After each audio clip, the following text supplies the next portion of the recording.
So I'm excited to be here today.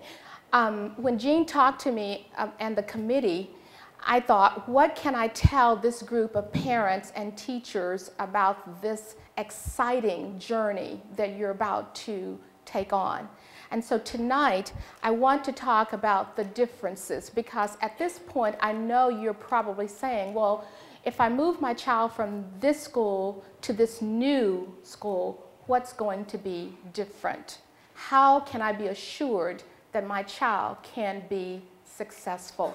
So tonight, I want to share with you 2 ways that you can look at that will be different. Are you ready for the journey? And it's not going to take me that long to tell you. Okay, let me see if I can do this. This is not my computer. Oh, didn't do that right. Yvette, oh, which one am I supposed to touch? Don't want that.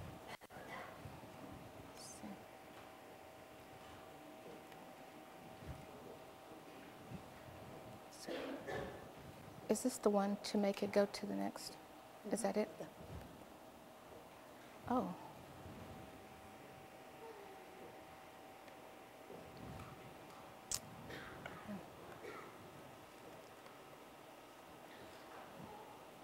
This is not my computer. But while Yvette is doing that, I have some essential questions that I'd like for you to think about. Number 1, have you ever wondered whether your child or a child in your classroom, because I'm pretty sure there are some teachers here. Are there teachers here? If you're a teacher, raise your hand. Okay, great, okay.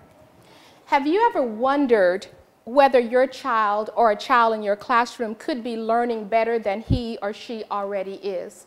That's the first essential question. Have you ever wondered that?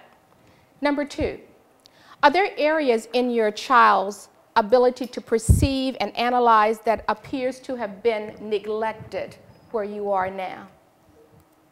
And number 3, do you wonder if there are untapped areas of intelligence or aspects of your child's thinking style that has been overlooked when they should have been developed at an earlier time? If your answers to those 3 questions are yes, then you are at the right place. I want to say the first one again. Have you ever wondered whether your child or children in your classroom could be learning better than he or she already is? If the answer is yes, again, you are in the right place. I have 2 slides that deal with research, because as a researcher, we have to look at what's going on not only in Marion, but what's going on in the world. And one researcher said that pedagogy that's learning and understanding in the 21st century must move beyond making content and teachers' thinking visible. Time is over for rote and recall, that assembly line teaching that we find so much in schools. Time is over for the type of pedagogy where students sit in rows and only regurgitate information. Research also says that in order to inject life into the minds, we need to make students' minds and thinking visible to the teacher and the learners themselves. So in the past, if you recall going into classrooms, and even if you imagine yourself as a student, it was more you do what the teacher tells you to do and you are a passive learner. Well, today's society says that students and what students think. Oh, which one? Enter. Okay.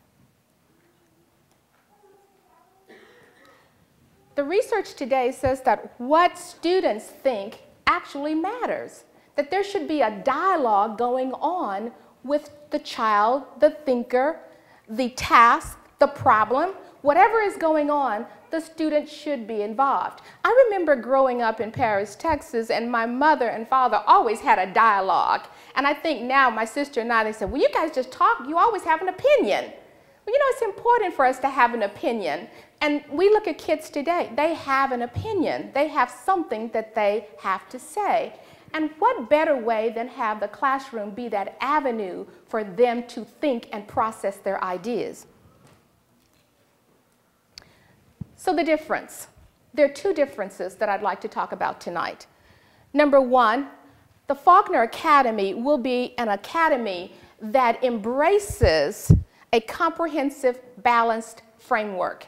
And you're probably saying, well, I'm a teacher and we do that already. What's going to be different? And then the second one is this cognitive approach, this thinking approach. So these are two frameworks. If you're taking notes, you want to write down these two things, that this is a comprehensive, balanced framework. It is a cognitive approach. That will make the difference. In each one of the classrooms, from kindergarten through 5th grade, you will find that every student will spend between 20 to 30 minutes each day in a focused reading group that is organized, that is structured, that is planned, and is supported by the teacher at the student's instructional level. I can't tell you how many times I go into a classroom and students have dead eyes. You know what dead eyes are? There's no excitement about learning. And then I can go into another state and walk into a classroom and kids are excited. They're motivated. You hear them laughing. You see them involved in projects. That's what you're going to find at the Faulkner Academy. During the rest of the day, that same child will participate in whole group activities. That same child will participate in small group and individual ideas that relate to a wide range of reading and writing in the content area. So we're talking about math and science and social studies, music. So we want them to have a holistic view of learning. Now this is not just theory, because there are a lot of teachers who talk the talk, but do they walk the walk? And because we put it in our proposal, it has to take place in the classroom. The third thing I think is that students will be involved in a variety of experiences and abilities. So therefore their work in activities that's on their grade level, their work in activities that's going to challenge them and move them beyond their potential. Schools today are not moving kids beyond their potential. We're settling for just the mediocre. At Faulkner Academy, we want to move kids beyond their potential. Now, where is that potential? It's so far out there that we really don't know where it is. There's not a cap on potential. So every teacher that will be teaching in the academy truly believes that every child can be successful because they believe in the untapped potential of every child. Do IQs or will IQs tell the potential of children? No. But we want to move them beyond that.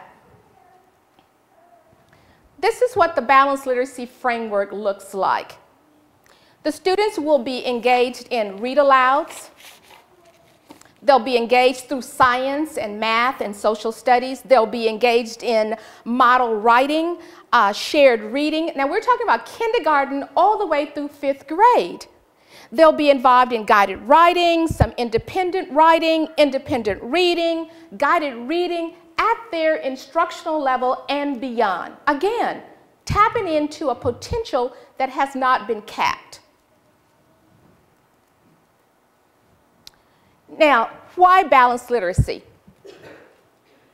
There are some unjustified assumptions that we find in schools today. And the assumption is that there is a sequence of skills that should be taught first before thinking.